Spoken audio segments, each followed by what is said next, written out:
A lot of people on the internet will tell you to stretch your tight hip flexors, but many people have hip flexors that are weak and they're actually pulled long and taut like this, like two ends of a rope being pulled away from one another. In this case, stretching them and massaging them will simply make that worse. Blake here with GuerrillaZen Fitness. Today I'm going to share with you my top 3 favorite ways to strengthen the hip flexors at different lengths and angles. I'm going to tell you why that's important and when you should be considering doing this for yourself. Now, to stretch the hip flexors, you would perform a classic kneeling hip flexor stretch, which would look something like this. What you're doing in this stretch is you are extending the hip. You're taking the hip back like this, which will basically elongate and stretch the hip flexor muscles. Now, for people that have sway back posture, which is extremely common, they stand with their hips pushed forwards and basically their pelvis is pushed forwards in front of the ankle line, and this basically makes it so that the hip is in extension chronically and the hip flexors are in a lengthened position chronically. This is the kind of scenario that can make them long, taut, and tight like a guitar string or two ends of a rope being pulled away from one another. Now, if you're one of those people that stands with your pelvis pushed forward, shifted forwards, which is a lot different than tilted forwards. I've talked about anterior pelvic tilt a lot throughout the years. That's not what I'm talking about right now. This is a tilt, this is a shift. If you stand with your pelvis shifted forwards, then these drills I'm going to show you in a second here are likely the right ones that you should be experimenting with. Now, I've coached people and helped them fix their posture for over 15 years now, and people get this confused all the time. They get on an assessment with me, they tell me they think they have an anterior pelvic tilt, when in reality, that's not what's going on. Their pelvis is shifted forwards. That hip is in an extended position like this, and that is why their hip flexors feel tight, okay? It's pretty simple to assess this yourself. Pause this video right now, put your smartphone on the ground, all right? Make sure that it's level with the floor. Back up and get far enough away from the camera so you can see your whole body from head to toe and see what you look like from the side when your body is relaxed and your eyes are closed, okay? Once you have that photo, draw a line up from the ankle joint, the lateral malleolus, all right? That line from the ankle should go right through the center of your knee and through this bone here, the greater trochanter of the hip, this bony prominence right here. If you find that this bone is forward in front of that ankle line, you can presume that your hip is kind of chronically extended, and that is why the hip flexors feel tight.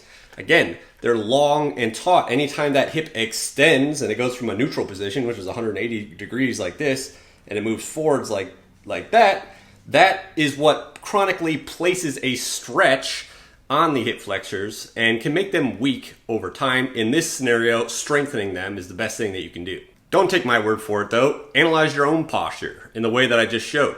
Or if you're somebody that's been stretching your hip flexors for years and you're still struggling with tight hip flexors, give these drills that I'm going to show you right now a shot as an experiment. If they fix that hip flexor tightness, then you can pretty much be, assured that the hip flexors were actually weak. So how do we strengthen the hip flexors? What is hip flexion? This is hip flexion, okay? That gives this muscle slack via shortening, and that's oftentimes what we need to be doing, okay?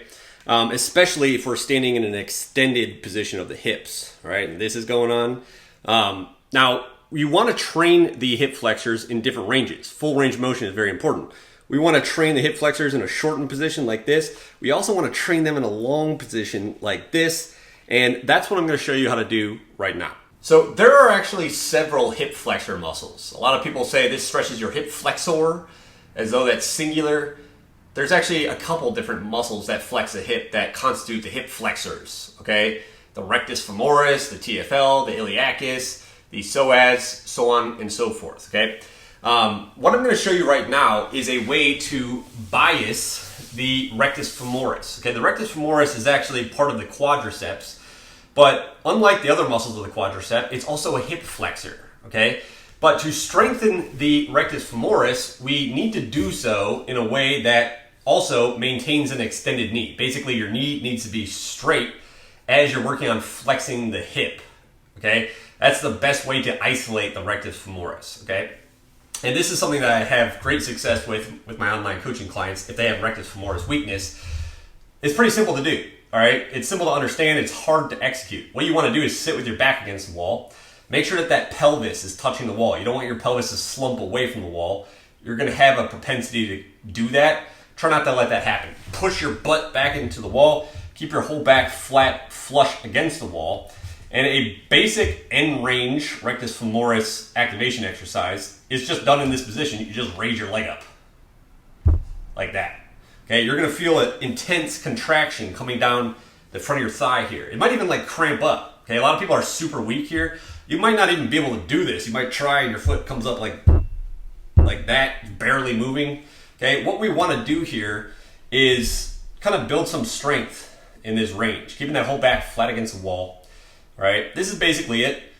4 sets of 20 of these, maybe 4 sets of 10. It kind of depends on your tolerance here. If you want to make it more challenging, you can put an object and kind of like do a little bit of an adduction motion like this.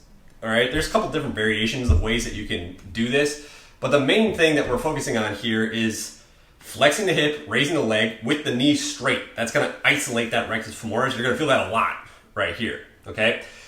Also, when you're kind of figuring out which of your hip flexors are weak, experiment with these exercises. Maybe your rectus femoris is strong, but your TFL or your psoas is weak, or vice versa. So you can kind of gauge based on the difficulty with which you're able to perform these exercises, which ones you need to be working on the most. The easier it is, the less you need to be working on it. The harder it is, the more you need to be working on it. So if this one's really difficult, and you're one of those people that can barely lift the leg off the ground at all, this is something that you basically need to work on. So this is the first exercise.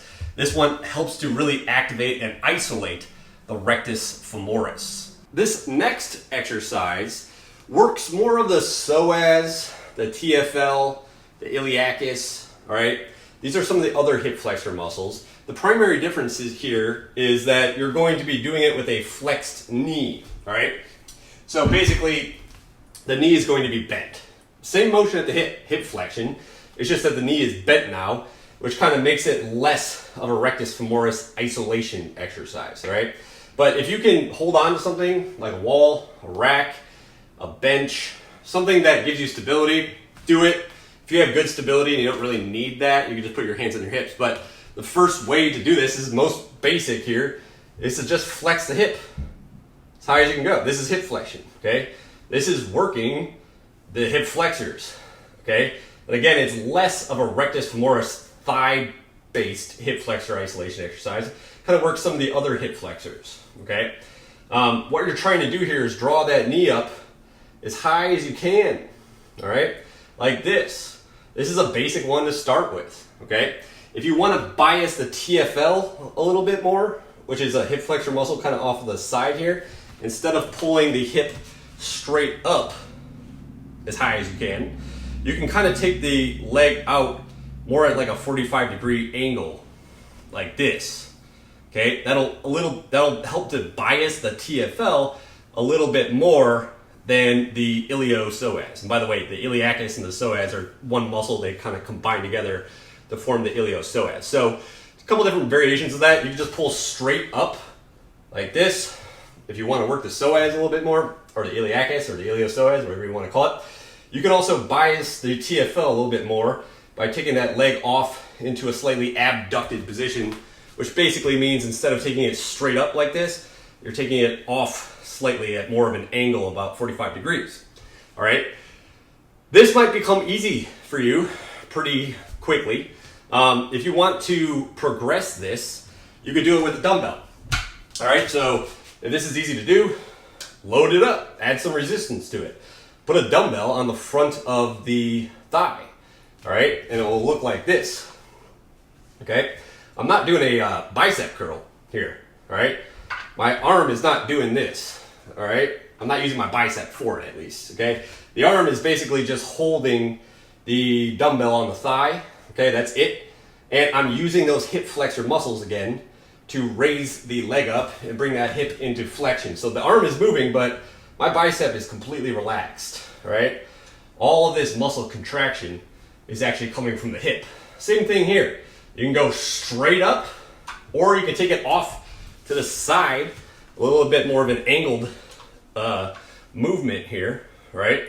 And that will help to bias more of that TFL, right? Same movements. We're drawing the hip up into flexion. If it's too easy, you can always add this dumbbell to make it more difficult. Those two exercises I just showed you train the hip flexors in a shortened position, okay? We're kind of working that end range like hip flexion here. Now I'm going to show you a very important one which kind of links this all together, helps build really bulletproof, well-rounded hip flexors, which is training the hip flexors in a lengthened position like that. Okay, so we're training the hip flexors and strengthening them in a little bit more of a elongated, stretched position. To do this one, typically you're going to need a bench and a heavy dumbbell to anchor your foot down, one leg at a time unilaterally.